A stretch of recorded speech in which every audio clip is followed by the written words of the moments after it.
Hello children, today's lesson is about resources.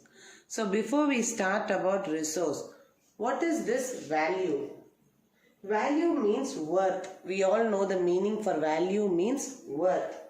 So some resources have economic value and some do not. So for example, metals may have economic value but a beautiful landscape may not. But both are important and satisfy human needs. So as we know, like some have economic value and some don't. So now, the factors responsible for the changing substances into resources. So there are some factors that changes substances into resources are time and technology. So these two are very important factors. Both are related and needs of the people. So people themselves are the most important resources. In this, their ideas, knowledge, inventions and discoveries that lead to different creations are of more resources. So here let's see about resources. Resources can be natural resources, human-made resources and humans.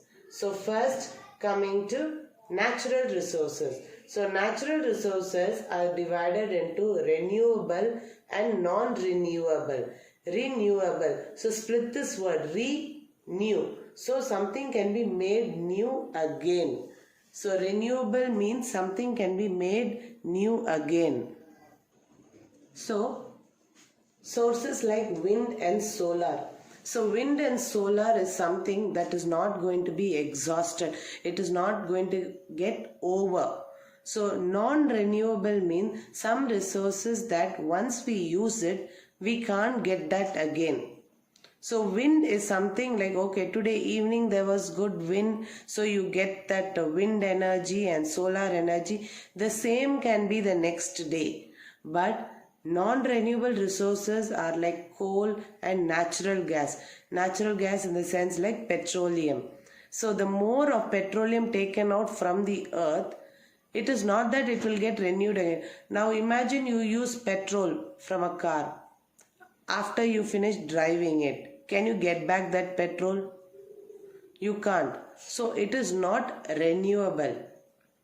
So in this part, you can see that these non-renewable can be like ubiquitous or localized. So we see that on the basis of distribution. So now these resources are all distributed from one place to another. So this basic distribution are into two types. One is ubiquitous and one is localized. So ubiquitous means the resources are found everywhere. Example, air. Is there any place you can tell me where there is no air? No, right? So that is a ubiquitous resource. And a localized resource means it is found in one particular place. Like copper, iron ore, all these kind of resources are found in one particular place. It is not that it is found everywhere like air. So the distribution of resources are distinguished as ubiquitous or localized. Okay. So now we have also seen about now human-made resources. What exactly is this human-made resources? These natural resources are then next modified into human-made resources. Like see, the extraction of iron ore, and later the iron is used for making many things.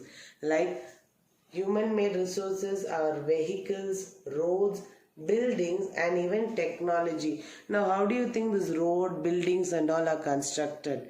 They are all constructed by the use of natural resources like soil, iron ore. So all these natural resources are made by the human-made resources are turned into. Then comes to the human resources. So human resources are of three types. You can say the skills, knowledge, education and health. All these three things comes under human resources. So it is simple. By our knowledge and our education, we in turn develop many things for our society, for our people. So that is again a part of a resource. So conserving resource. Conserving means taking care of the resource. So taking care of resource. So resources are using resources carefully and giving them time to get renewed is called resource conservation. So every resource needs a time.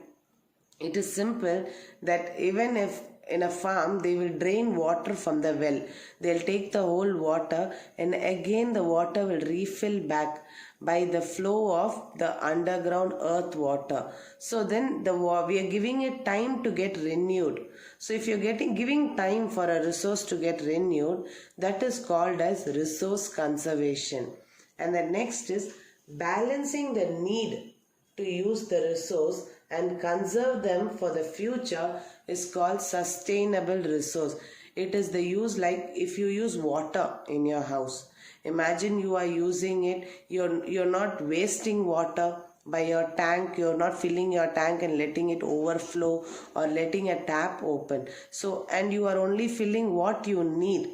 It is not that you're wasting by filling everything and later it goes for waste. So only for what you need you're filling it, so that for the next time in future or for the next generation there is sufficient water. So this pattern is called as sustainable development. So another thing I want to add here, children, is this natural resource. The natural resource is classified into different groups. It is classified depending upon their levels of development, their use, their origin, stock and distribution. So the natural resources are, their development is based on all these things. They are classified into levels of distribution, levels of development, use, origin, stock and distribution.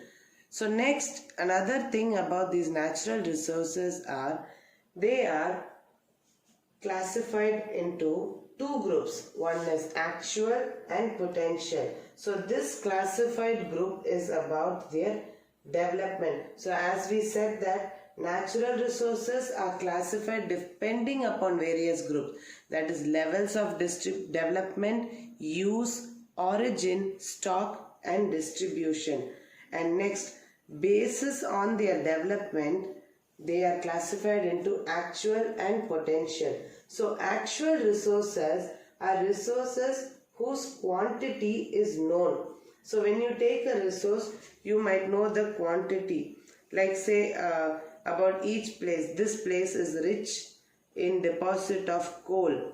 Like a region in Germany is very rich in deposit of coal. And a plateau in Maharashtra are the Deccan Plateau have dark soil. So these are all called actual resources. And potential resources are those whose quantity is not to be known. So these resources could be used in future for different, for technology. Like Ladakh is an example of potential uranium, potential energy. So the uranium found there can be used for the future. So actual resource whose quantity is known, and in potential resource whose quantity is unknown.